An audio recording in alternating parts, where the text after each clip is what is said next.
Hello friends, welcome to சிசிவிஎல்இ மற்றும் இ சேவை தமிழ்நாடு.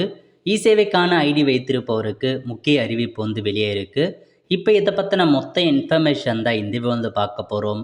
இந்த வீடியோ ஸ்கிப் பண்ணாமல் ஃபுல்லாக பாருங்கள். அது மட்டும் அல்ல, இந்த வீடியோ நிறைய பேருக்கு ஷேர் பண்ணுங்க. ஓகே, அதாவது இன்னைக்கு தமிழக அரசு தகவல் தொழில்நுட்பவியல் மற்றும் டிஜிட்டல் சேவைத்துறை மீதான மானிய கோரிக்கை நடைபெற்றுச்சு.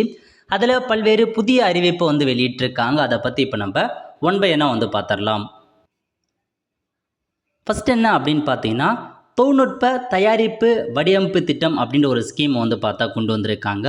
புதிய பொருள் தயாரிப்பு, தொடர் முன்னேற்றம் மற்றும் வன்பொருள் தயாரிப்பு வடிவமைப்பில் மதிப்பு கூட்டுதல் ஆகியவற்றை எளிதாக்க ஆழ்நிலை தொழில்நுட்ப வன்பொருள் தயாரிப்பு அப்படின்ற ஒரு ஸ்கீம் கொண்டு வந்திருக்காங்க. இதன் மூலமாக புத்தொழில் நிறுவனத்திற்கு 75% மானியம், அதிகபட்சமாக 15 லட்சம் வீதம் வழங்கப்படும் அப்படின்னு சொல்லியிருக்காங்க.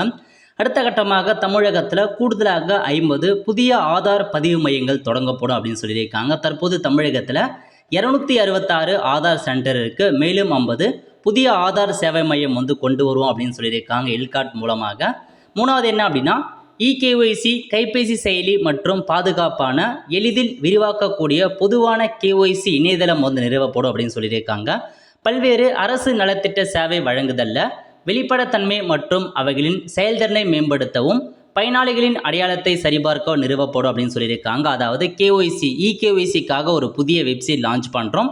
இதனால் எல்லா நலத்திட்டங்களையுமே பொதுமக்களுக்கு ஈஸியாக ஆக்சஸ் பண்ணுறதுக்கு பயனுள்ளதாக இருக்கும். தமிழக அரசு ஒரு இகேஒய்சி நிறுவனம் அப்படின்ற மாதிரி சொல்லியிருக்காங்க. அதுக்கடுத்து கலைஞர் கருவுலகம் பார்த்தா கொண்டு வராங்க. பல்லுலகம் பொருண்மை தளமாக தமிழ் மின்னுலகம் இருக்கும் அப்படின்றத சொல்லியிருக்காங்க.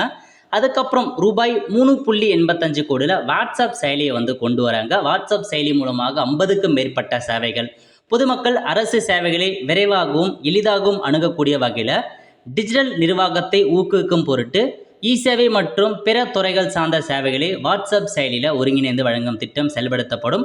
இத்திட்டத்தின் மூலம் குடிமக்கள் சேவைகள் பயன்பாட்டு கட்டணங்களுக்கான பரிவர்த்தனைகள், இ சேவை வலைதளம் மூலம் வழங்கப்படும் சேவைகள் ஆகியவை ஒருங்கிணைக்கப்படும். ஸோ எல்லா சேவையுமே வாட்ஸ்அப் மூலமாக பண்ணுறதுக்காக உங்களுக்கு வாட்ஸ்அப் செயலி கொண்டு வரப்படும் அப்படின்றத சொல்லியிருக்காங்க. அடுத்த கட்டமாக தமிழ் இலக்கியம் மொழியியல் மாணவர்களுக்கு மொழி தொழில்நுட்ப பயிற்சி வழங்கப்படும். நான் முதல்வன் சார்பாக பயிற்சி வழங்கப்படும் அப்படின்னு சொல்லியிருக்காங்க. அதுக்கப்புறம் இதெல்லாமே பார்த்தா இதுதான் உங்களுக்கு மொத்தமாக ஐடி டிபார்ட்மெண்ட்லேருந்து வந்திருக்க புதிய மானிய கோரிக்கைகள். இதில் எது பிடிச்சிருக்கு பிடிக்கல அப்படின்ட்டு மறக்காமல் நீங்கள் காமெண்ட் பாக்ஸில் தெரிவிங்க. அவ்வளோ ஃப்ரெண்ட்ஸ், கண்டிப்பாக இந்த வீடியோ பிடிச்சா லைக் பண்ணுங்கள். அது மட்டும் அல்ல, இந்த வீடியோ நிறைய பேருக்கு ஷேர் பண்ணுங்கள்.